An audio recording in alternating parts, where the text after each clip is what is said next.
All right, hey everybody, welcome back to Dave and Will's Guitar. So today I've got one of Dave's guitars. We're gonna do a little maintenance on it. This is one of the first guitars I ever really worked on when I was starting to learn how to do this kind of stuff. And he was kind enough to let me work on his Gibson Studio. This is his main electric guitar. It's what he uses when he gigs.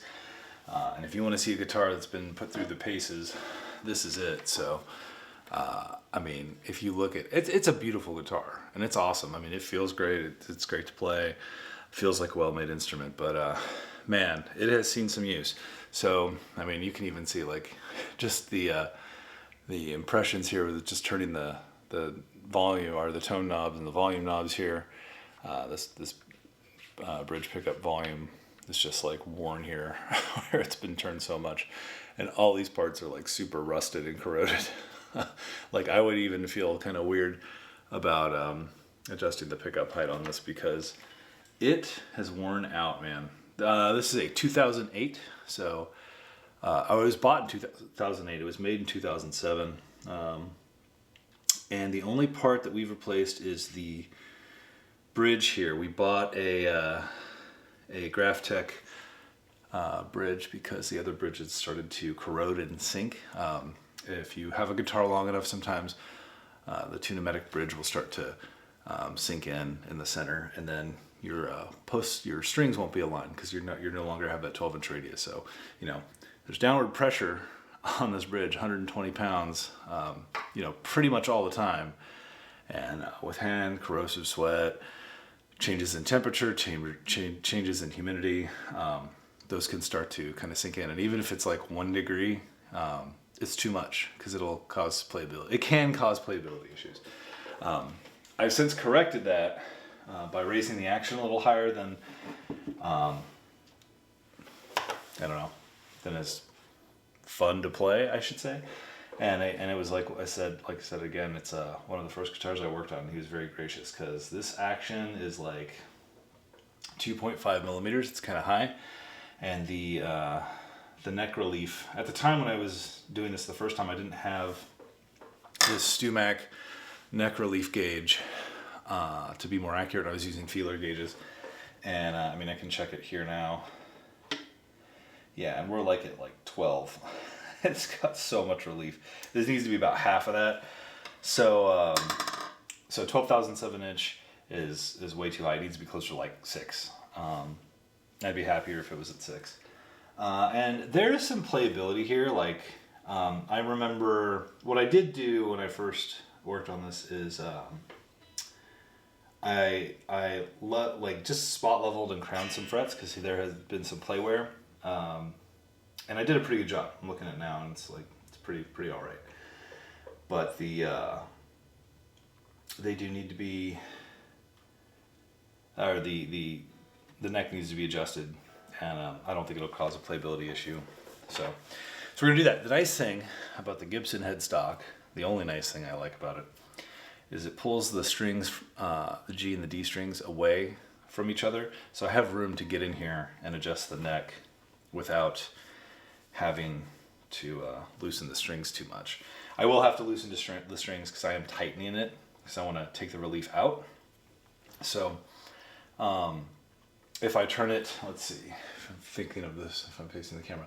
If I turn it counterclockwise, I would add relief, but I want to tighten it, so I'm going to turn it clockwise. And that's going to tighten the truss rod, and then, of course, take the relief out of the neck. So let me just get a few things here.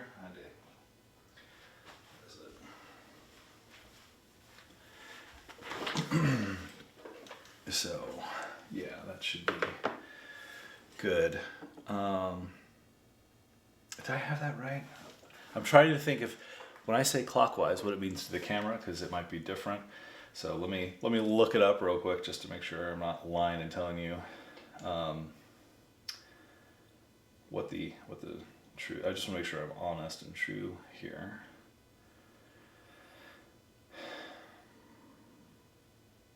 Yeah, so I was right. So I'm going to turn it towards me to reduce the relief, and that is a clockwise motion. So Yeah, so we're gonna go ahead and do that. I have a Gibson Spec truss rod wrench. This is a Music Nomad one, I believe. Nice thing is it has a screwdriver on one end, and the Allen wrench. Oh, well, it's not an Allen wrench. It's a socket wrench that adjusts Gibsons. Gibsons have their own unique truss rod. It's kind of annoying because everything else uses an Allen wrench, and Gibson uses a socket wrench. I will say that this is a little safer because you're not likely to strip it. But man, these bolts, or these screws holding this this in here is like, they are beat up. And I remember the first time I took this off, I'll show you. The truss rod cover is broken there at the bottom. Like, you can probably see that. Yeah, like down here, it's like cracked off because this guitar's just been worn. There's a lot of rust on it. So because I'm tightening it, I don't want to, if I make the neck longer, right, because it's what I'm doing to relieve the neck, I need to loosen the strings a little bit because otherwise I'm putting too much tension on it. So I'm just going to give them like each just 2 little turns. Don't need a lot because I'm not tightening it that much. But yeah, just a nice little tiny amount of turning. And then, yeah, I can hear they're all out of tune, which is good. And then I'm just going to tighten the neck. So I'm actually, because it's so much, I'm going to give it 2 turns. So hopefully that does it. I'm thinking, because how much this needs to go, I'm gonna give it a third. We're gonna straighten this neck out a little bit more. So hopefully that does it. That might be too much, but we will see. So I gave it 3/4 turns, so like 3/4 of a turn, because I need to go from 12 to 6. What I should have done is measured it as soon as I loosened the strings and seen what it is, because I know I just need to move 6. So yeah, we will, let me see if I can, gosh, I have no idea what it was prior. Anyway, well, we're going to tighten it up. See, now I've got to retune it and see where we're at.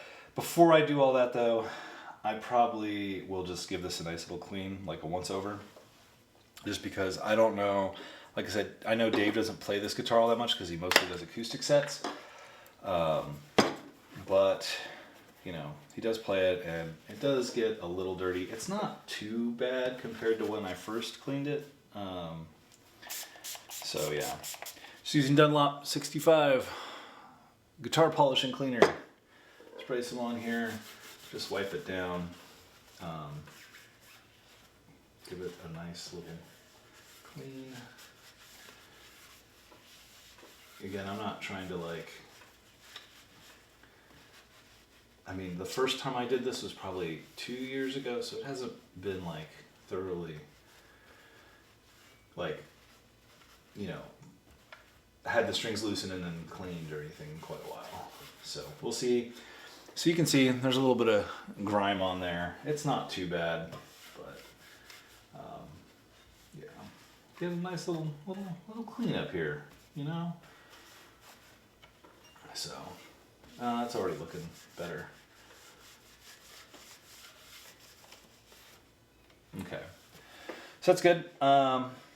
Yeah, now I guess I'll just loosen all these, and then we're just gonna release some of these strings because I want to be able to get to the fretboard. What I'm gonna do here,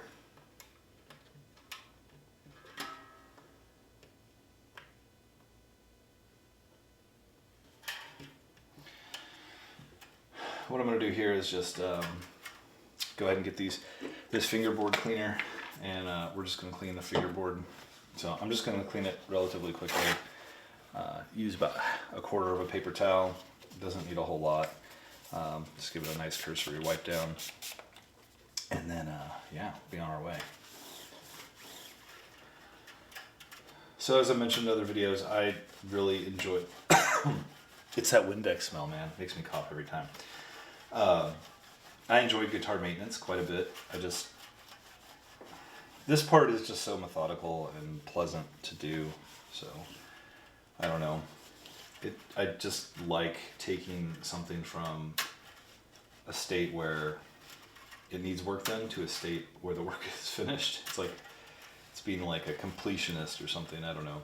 I'm not a perfectionist, but I do like things to be tidy if I have a choice. So yeah, I'm just getting in here. So this is a little more dirty, right? So he has been playing it. You know, when you get up on stage and you're playing, you know, an hour and a half long set or 3 hours in his case sometimes, I mean, you're gonna get grime on your guitar, and that's pretty typical. So anyway, that doesn't look too bad. Next thing we're gonna do is apply the fingerboard lotion. This is the oil that I like to use to clean, to like finish it off, and I really like this. If I can get this childproof lock off. This Duesenberg fingerboard lotion. This is like by far my favorite out of all the things I do here. It just smells so good, and it cleans.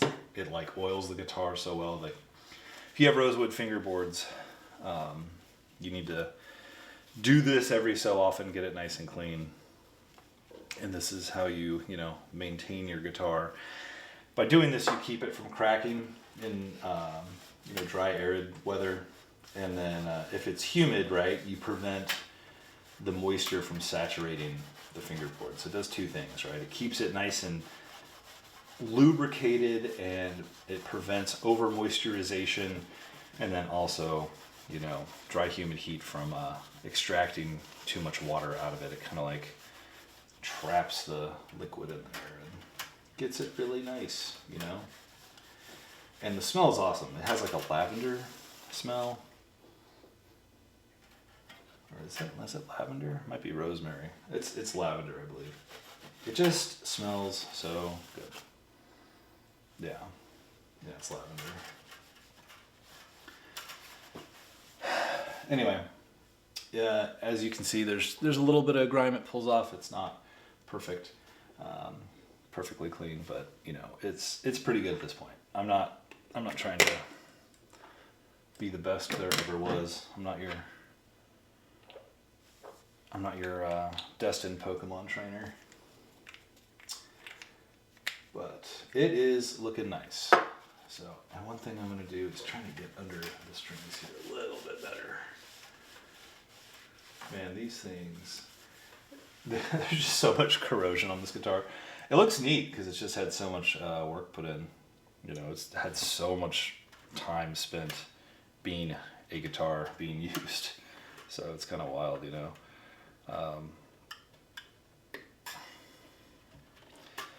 now we're putting the strings back on.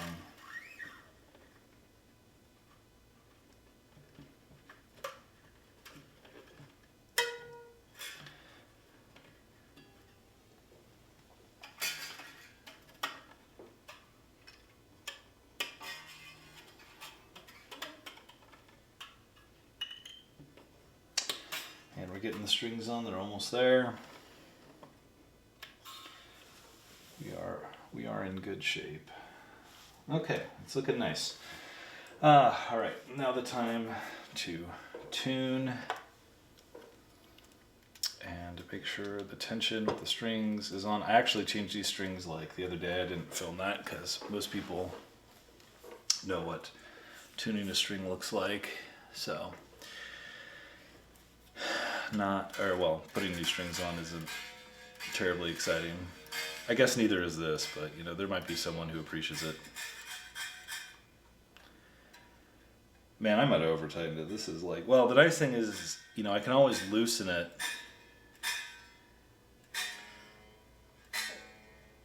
Yeah, I definitely over tightened it.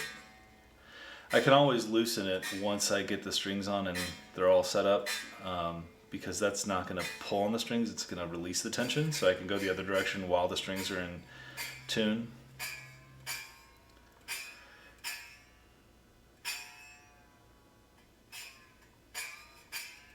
Yeah, it's buzzing because these strings are rattling on the fretboard. Yeah, this is going to need to be loosened. Every guitar is different, man, I swear. Like, some guitars, like, you touch the truss rod and it, like, doesn't move it, but man, this truss rod, like, I barely I did very little, and it is very significantly adjusted. The all the specs of this guitar where the action is now sitting. So now that I'm getting these up to pitch, it's like starting to level out, but I already know that this is like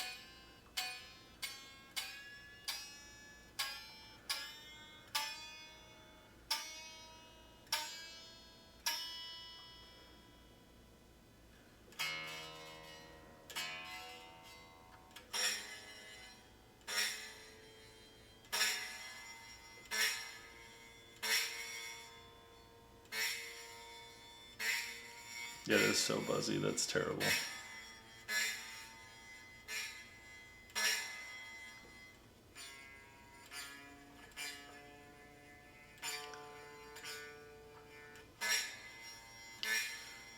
Oof.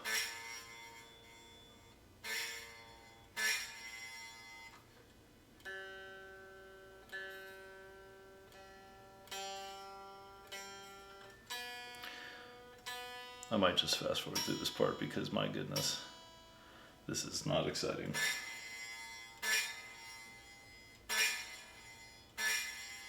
Okay, well, I know that the strings are pretty much sitting here on the frets pretty much at this point, so like, yeah, if I have my string action gauge by Music Nomad, yeah, and this is at 4, that's way too low.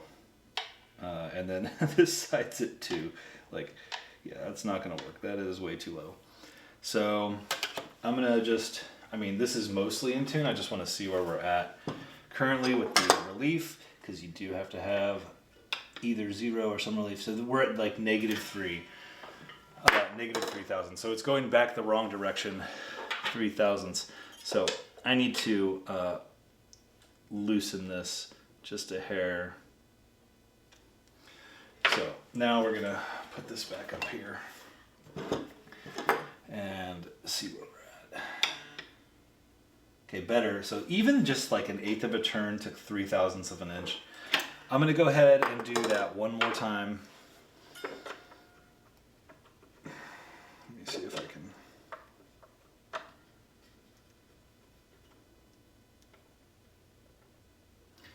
So that is like 1/4 turn.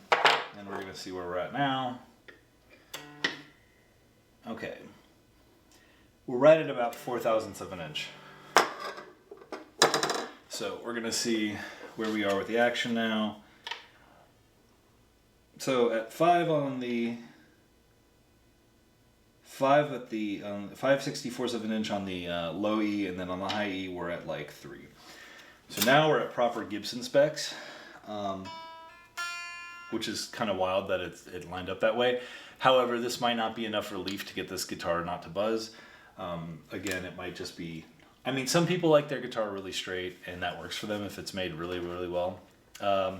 Most guitars need a little relief, but it really depends what you like. So yeah, we've taken the buzz out. Except for this A string, it's having a moment.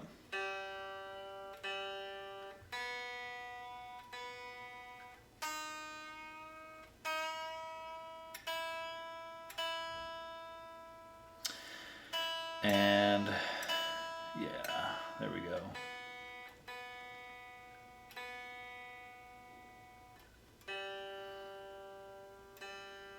Nope, too much. But we're getting there, folks.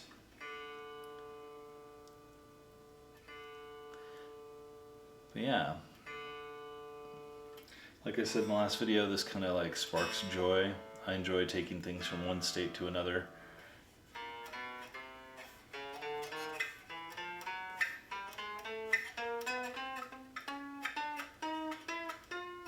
So,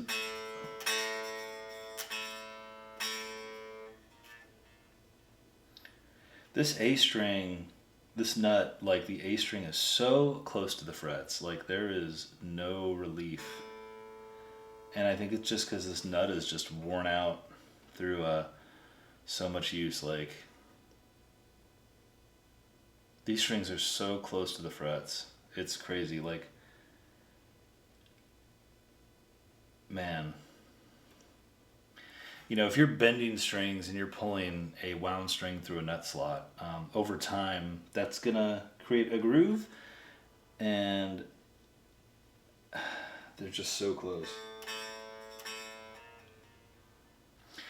I have a way to measure that, and I might do it, because this is like, I could replace the nut on here, and I might have to, but this is a really nice guitar, and I don't necessarily want to do that if I don't absolutely have to. Let's see where we're at.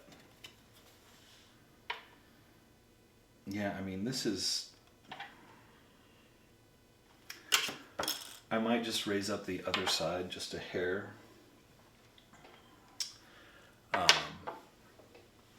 Because we're at 3/64 on the low E, but I might angle it so it's like just a slight bit higher. So it'll go from like 5/64 on the low E to like 3.5/64 on the high E. That'll give me a little more room on the A string. That'll bring up, because if we, you know, if you think this is tilted, if I bring up one side, it brings up all the others, and it's just gonna bring that A string up a hair, and we'll see if that matters.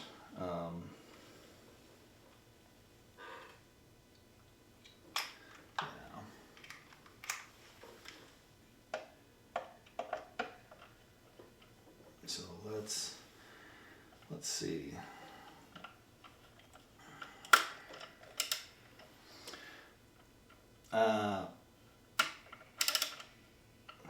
So I gave it just a turn. Now the strings are in tune, so that means these are going to go sharp, but I'm doing it such a minimal amount that it should not be too bad. So yeah, that brought it up just a tad. Yeah, now the string sharp, that string sharp.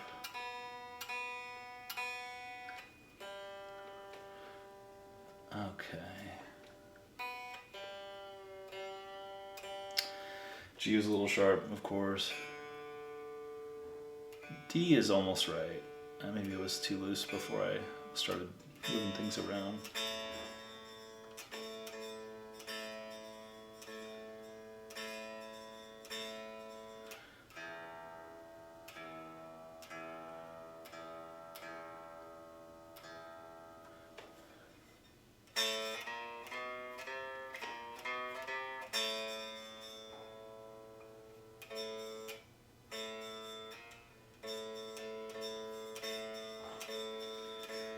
So that A string is buzzing pretty good on the open string. It's funny though. When I fret it, the buzzing stops. So the only thing I can do here is to add a little even more relief. So I'm gonna bend the neck upward, right? So if I introduce just a hair more relief, you know, that will likely give it just a little more room. So I added a hair more relief. We'll see where we're at now. These strings were in tune, and now they're going to be flat because I added some relief. But now we're at 6. Now we're right at 6, and we're out of tune. So like, what that means is when I tune this up, it's going to put more bow in the neck, and then should self-correct. We're still getting a little bit of buzz on that A string, which stinks. I mean, at this point, I think the nut needs to be changed.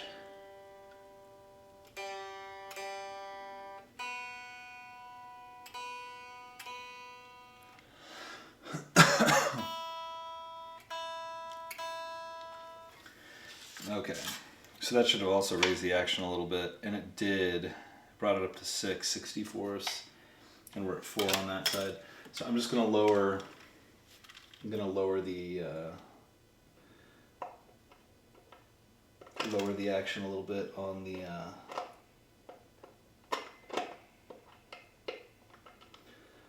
low E.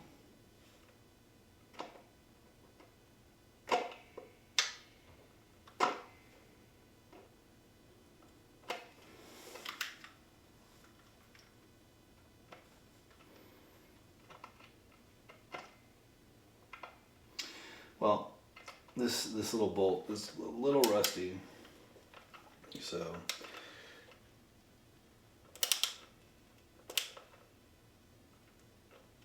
Okay, let's see where we're at. Nope, still too high.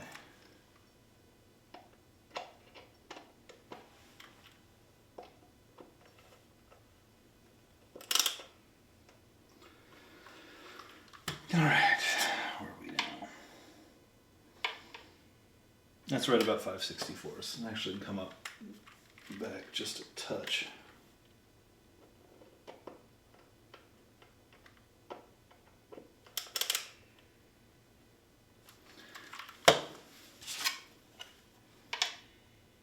There we go. Okay, now time to get these. That's out of tune, yeah. Gotta go back.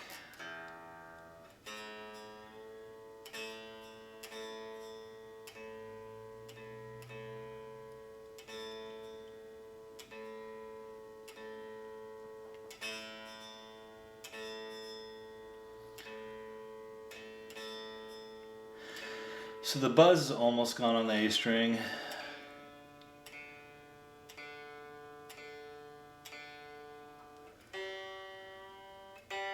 And that's nice, but I have to check all of these frets, check all the strings again after I get this set up.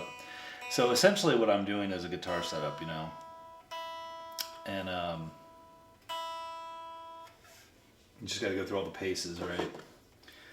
So let's see where the relief is at now that I've moved things around a bunch. So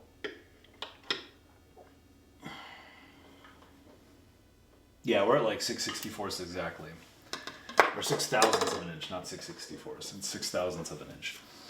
So we're in a good spot. God, that sounds terrible. Yeah, not my favorite. But when I fret it, it's fine. It's like, where else could it be rattling? And I know it does sound like it's coming from the nut. All right, now I gotta get out the nut action gauge, right? Oh, so I have this little digital reader. They're not cheap, but they're so awesome. So I can turn this on, put it here on the fret, and there's a little plunger that's going to tell me what the string action is. So I hold it here in place, it's at 0, and it's like, it's at a 5/5000 of an inch. Now, if you're familiar with nut action, you know that should be about 20. It's about, what's that? A quarter of what it should be as far as height. That string is so close to this fret. I mean, that's really the problem here. So this string has just recessed so deeply into that nut slot. Now, there's a few things I can do. I can replace the nut, or I can try to grind down a different nut and like get some dust and mix it with super glue and put it in there. Which I might do, but it's not as well, like when you do that, it doesn't really do it. And I know that he has binding on some of his strings. Like this nut just needs to be replaced, period. Like I should look at the other strings here and tell you. So if I zero this out, then the low E's at 9, that's again half as high as it should be. We're at 12, okay, so the D string is almost okay. The G string's at 13. Again, that's too low. They're all too low. And it's like, if they're not buzzing, it's fine. Like you don't have, there's no spec that tells you if it's like, oh, if it's just 1/1000th too high. These are just guidelines to kind of give you an idea of what it should be. The B string's at 7.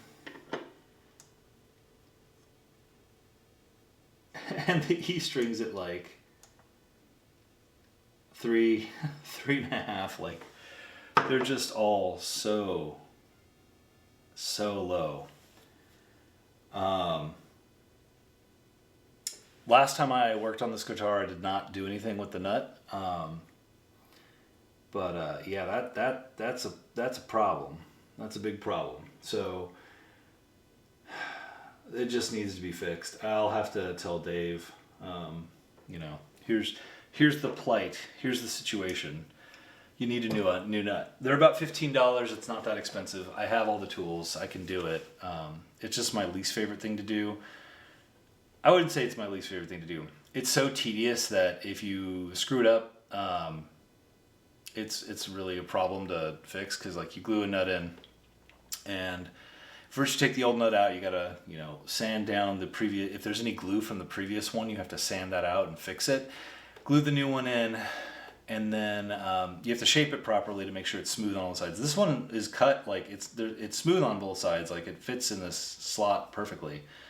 And then you've got to file each slot correctly to get it where you want it.